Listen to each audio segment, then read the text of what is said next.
Sik, sik, sik, sik, sik. Harus ada yang notokan. Assalamualaikum warahmatullahi wabarakatuh. Yang terhormat kepada Ibu Dokter Fitriani Kahar SSTMKes selaku dosen pengampu kimia klinik. Sebelumnya perkenalkan kami dari kelompok 11 dan 12 akan menyampaikan presentasi mengenai materi tes fal jantung. Langsung saja untuk mempercepat presentasi, saya serahkan kepada pemateri satu untuk menyampaikan materinya.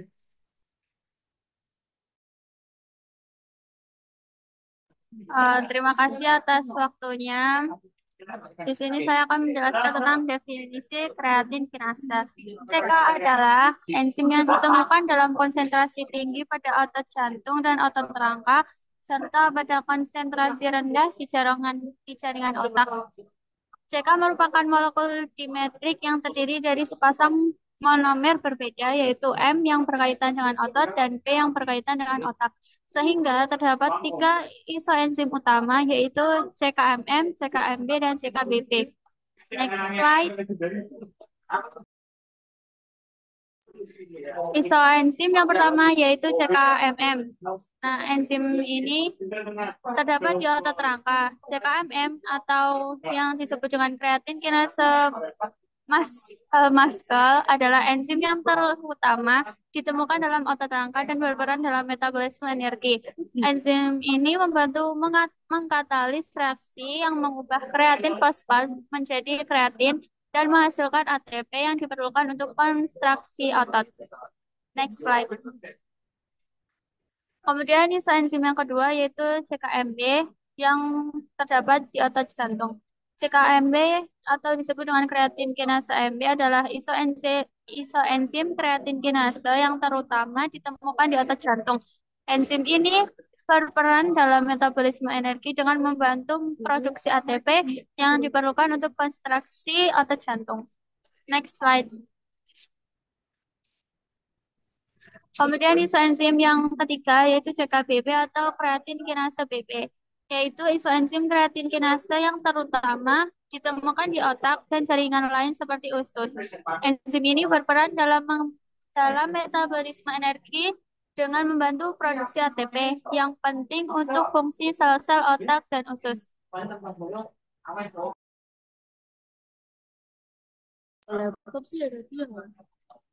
Selanjutnya saya serahkan ke pemateri berikutnya.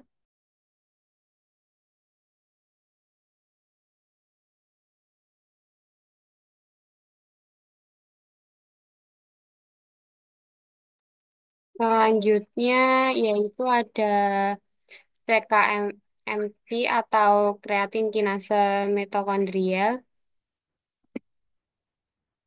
Bisa ke slide yang sebelumnya.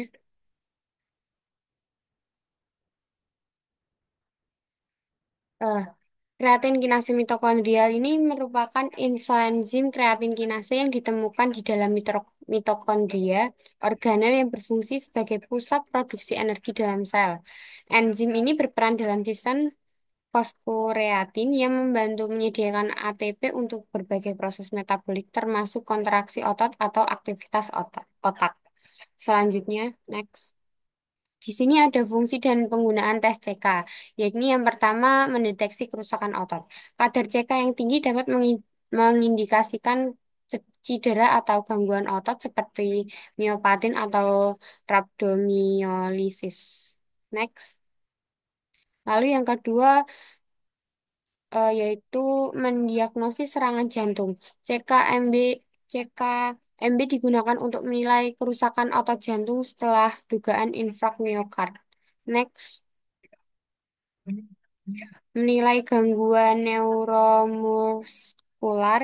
CK dapat meningkatkan pada penyakit seperti distrofi otot Duchenne atau miastenia gravis.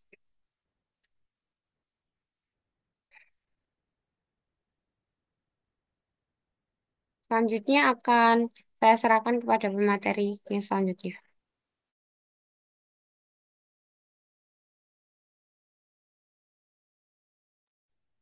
Baik, terima kasih. Selanjutnya ada mengevaluasi cedera otak.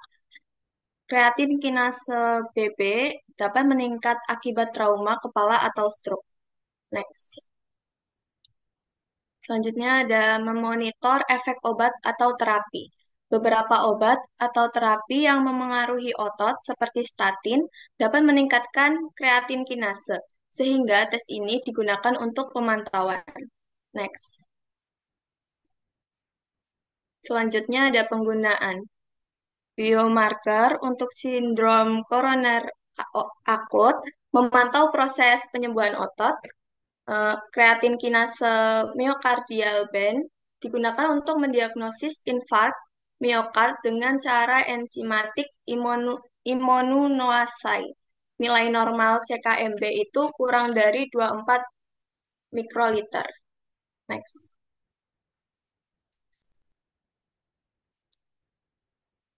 Selanjutnya, saya serahkan kepada materi selanjutnya.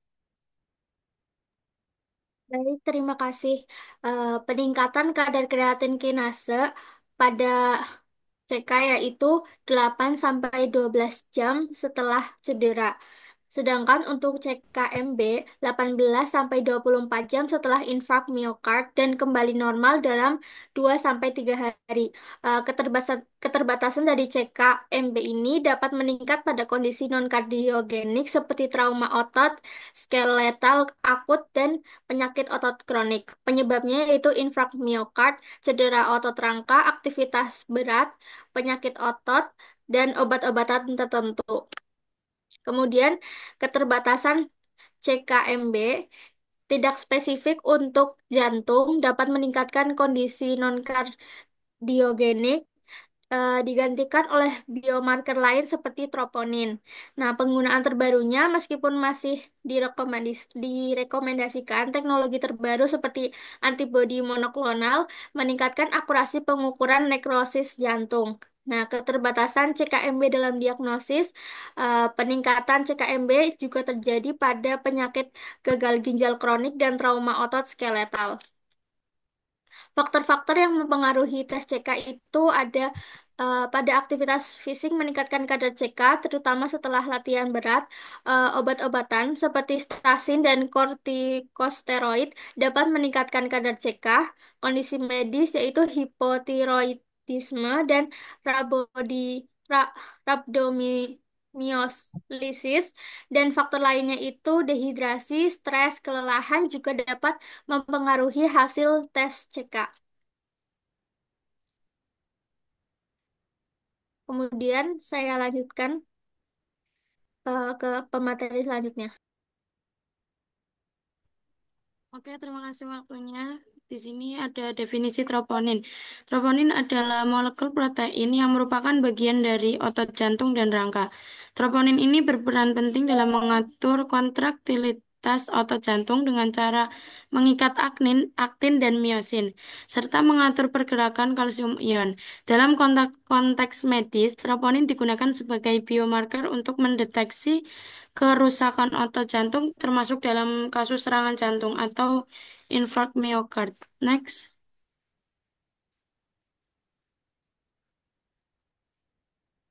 Eh, Troponin itu dibagi menjadi dua yaitu troponin I dan troponin T. Sekarang troponin I yaitu merupakan enzim yang memiliki sensitivitas dan spesifitas tinggi. Slide sebelumnya.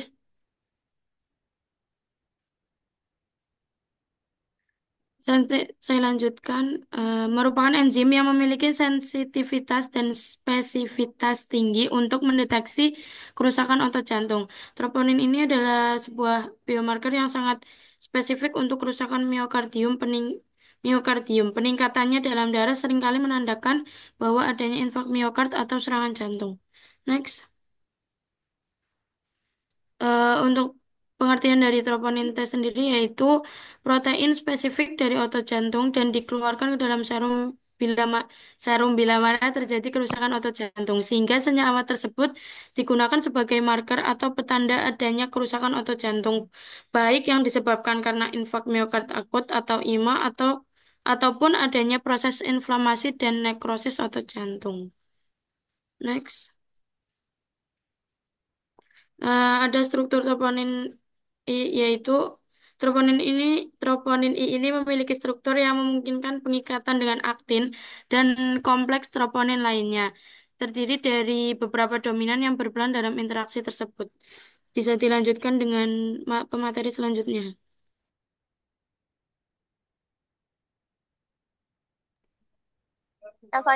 Yang selanjutnya ada struktur toponim T, domain N, terminal, domain tengah, domain C, dan terminal. Next. Fungsi troponin I dalam tubuh. Satu, sebagai biomarker kerusakan jantung. Dua, regulasi kontraksi otot. Tiga, spesifikasi untuk jaringan miokardium. Empat, korelasi dengan penyakit jantung lainnya. Lima, hubungan dengan fungsi ginjal. Enam, pelepasan troponin 1. I. Next. Fungsi troponin T dalam tubuh. Yaitu yang pertama ada mengatur kontraktilitas otot jantung dan rangka. Dua, mengatur pergerakan kalsium ion otot jantung dan rangka. Tiga, mengatur kekuatan kontraksi otot jantung dan rangka. Empat, sebagai biomarker untuk mendeteksi kerusakan otot jantung dan rangka.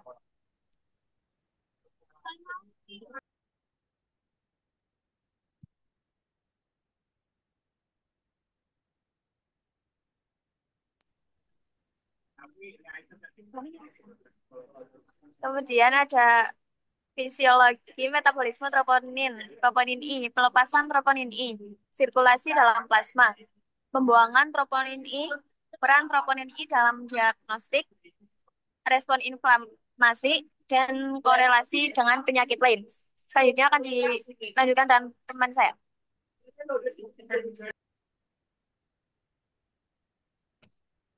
Selanjutnya ada fisiologi metabolisme troponin. Troponin T yang pertama, transkripsi gen.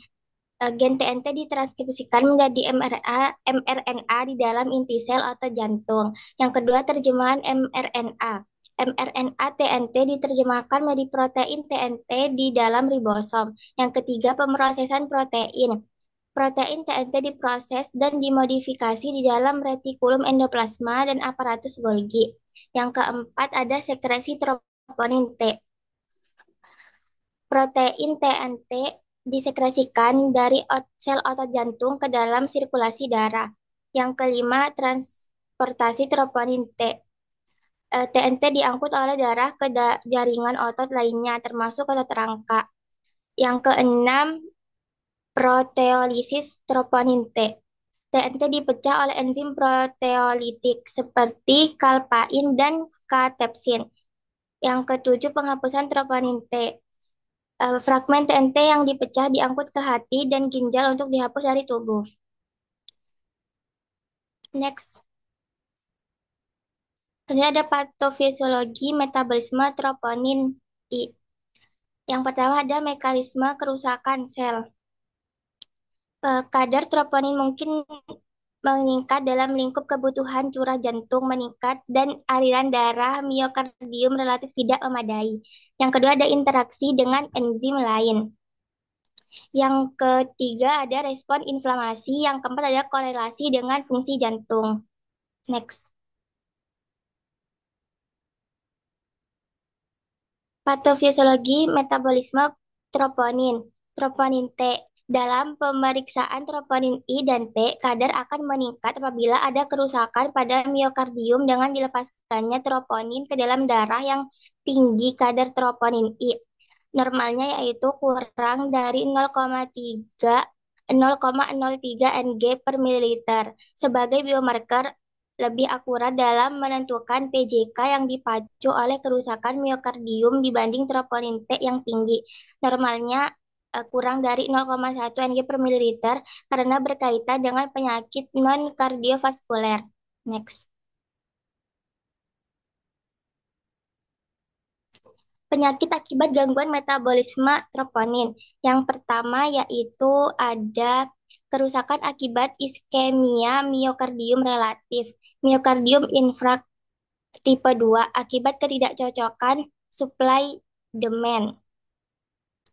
Yang kedua ada kadar troponin meningkat kan disebabkan oleh kerusakan jantung langsung selain karena iskemia. Yang ketiga ada faktor non-kardiak, peningkatan kadar troponin pada stroke. Yang keempat ada peningkatan kadar troponin dengan penyakit paru.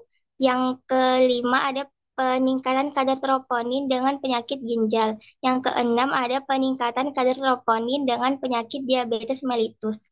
Yang selanjutnya akan dijelaskan oleh pemateri selanjutnya.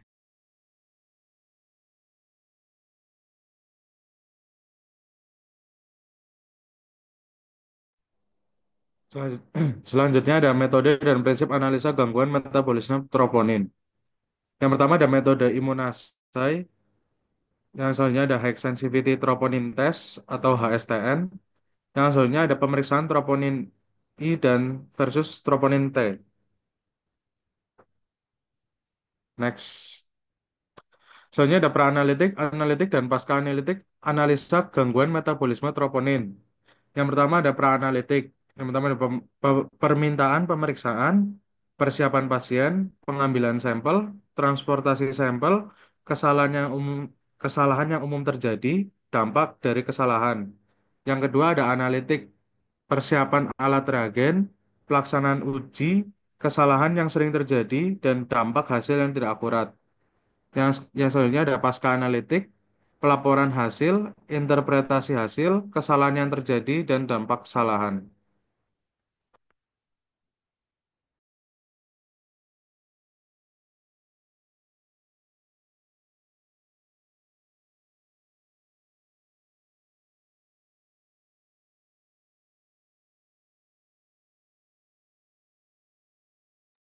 Baik, sekian dari kelompok kami. Apabila ada tutur kata yang salah dalam menjelaskan presentasi kami, kami mohon minta maaf.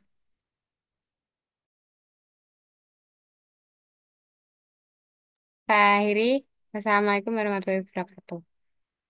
Waalaikumsalam warahmatullahi Assalamualaikum warahmatullahi wabarakatuh. wabarakatuh.